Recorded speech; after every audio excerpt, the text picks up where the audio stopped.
రైతన్న కన్నా లేరు ప్రత్యక్ష దైవాలు వేరులేరు. తెలియరే అట్టి రైతన్న దివ్యగాథ, తెలియరే అట్టి రైతన్న దీనగాథ.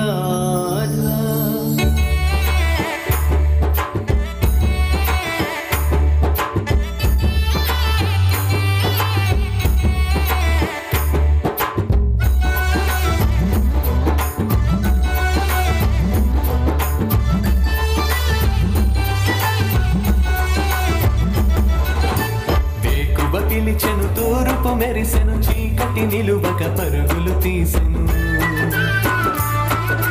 వేకువ పిలిచెను తూర్పు మెరిసెను, చీకటి నిలువక పరుగులు తీసెను. కోడి కూతతో పల్లె పల్లెలో కిలకిల నవ్వుల కళకళ విరిసెను.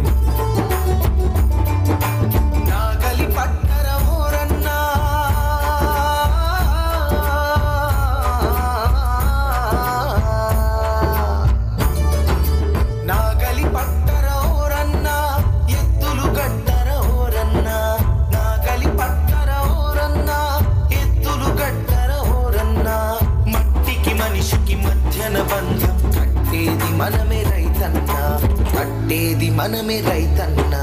తొలకరి చినుకుల పలకరింపుతో పులకరించిన పుడమి చూడరా.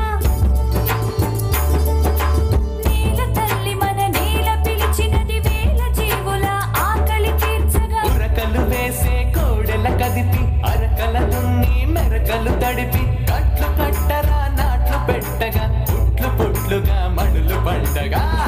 మొక్కలు నాటాలి, చెట్లను పెంచాలి, ప్రకృతి తల్లికి పచ్చని కోకలహారం వేయాలి. వానలు కురిసేలా, వాగులు నిండేలా, వరుణ దేవుడే కరుణను చూపే పనులను చేయాలి. ప్రాజెక్టులు కట్టి నీటిని వడిపట్టి, పొలాల గుండల పొలాలు పండగ పండగ చేయాలి, పండగ చెయ్యాలి. రైతే జాతికి చెరగని చరిత, రైతే ఈ లోకానికి భవిత. లేలే యువత, లేలే జనత, రైతు సంక్షేమమే కాదా మన బాధ్యత. వందనమన్నా రైతన్న, వందనమన్నా రైతన్న.